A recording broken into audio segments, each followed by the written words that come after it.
السلام علیکم دوستو، سائی اسنیپر ایکسپریس میں آپ لوگوں کا خیر مقدم ہے۔ سب میں پہلے یہ بات واضح ہو جائے کہ شاہ کا استعمال کیوں ہوتا ہے۔ کئی فقیروں کے طور پہ بھی شاہ کا استعمال ہوتا ہے، کئی بادشاہوں کے طور پہ بھی شاہ کا استعمال ہوتا ہے۔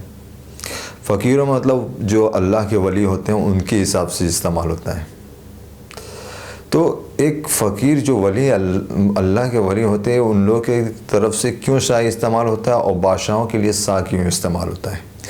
تو بات دراصل یہی ہے، سوچنا سمجھنا یہی ہے کہ جو شاہ ہے فقیروں کے لیے، تو اس میں جو فقیر بنا ہے لفظ وہ فقر سے بنا ہے، مطلب فاقہ قناعت ریاضت یا رضا الہی۔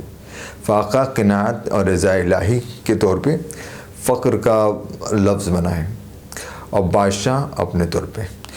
لیکن شاہ کا حقیقت مطلب کیا ہوتا ہے؟ شاہ کا مطلب یہ ہوتا ہے کہ اس کے پاس اتنی ایسی چیزیں ہوں کہ لوگ اس سے لے کے جائیں۔ ٹھیک، اتنی چیزیں ہوں کہ لے کے جائیں۔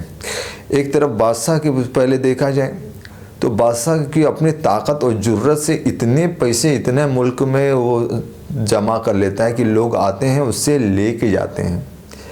لوگ آتے ہیں اس سے لے کے جاتے ہیں، وہ جس سے چاہتا ہے لیتا ہے، یا ملک پہ فتح کرتا ہے، اپنی طاقت زور دبدبے سے بڑا رہتا ہے۔ لیکن لوگ لے کے جاتے ہیں، لیکن اس کو اپنے سے ساری چیزیں لینا رہتا ہے، اور اس کو جتنی طاقت لگائے گا اتنا آئے گا اور اس کے بعد ختم ہو جائے گا۔ اگر اس کی حکومت گری تو اس کے ہاتھ سے چھن بھی جائے گا۔ اور ولی اللہ یا فقیروں کے پاس کیا ہوتا ہے کہ وہ اللہ سے دعا کرتے ہیں، اللہ کی طرف سے انہیں ملتا ہے، اور ان کے اوپر رحمت برکت ہوتی ہے۔ خاص طور پر جو مقدر میں رہتا ہے ان کے پاس وہ آتا ہے، لیکن ان کے پاس رحمت برکت رہتی ہے، اور دعا کرنے کا اللہ تعالیٰ ان کو اثر دیتے ہیں۔ خاص طور پہ جو پہلے شاہ وغیرہ کا لقب دیا جاتا تھا اس حساب سے، اور جس طرح سے ان کے پاس جو بھی آتے تھے اس کے برکت کے حساب سے وہ برکت ختم نہیں ہوتی تھی، چلی جاتی تھی۔ اس طرح سے کیا ہوا کہ یہ بادشاہ جب تک جد و جہد کو حکومت قائم رہتا ہے، جب تک طاقت لگتا ہے، جب تک اس کی حکومت رہتی ہے، جیسے ہی وہ دنیا سے جاتے ہیں ان کا نام و نشان بولتے نا، صرف ان کی بہادری و ان کی سلطنت کا نام رہتے ہیں، لیکن ان کے جو جد و جہد اور کوشش رہتی ہے وہ دلوں کو ابھارتی ہے اچھا کام کرنے کے لیے اور جمنے کے لیے اور آگے چلنے کے لیے، اور وہ مستقل مزاج کے طور پر رہے اور کامیابی کے طور پہ رہے۔ اس طرح سے اللہ ان کو آگے دیتے ہیں۔ اس لیے کتنے لوگ ان کے مر جانے کے بعد بھی ان کے کارنامے بیان کرتے ہیں اور ان سے عقیدت لگا کے رکھتے ہیں۔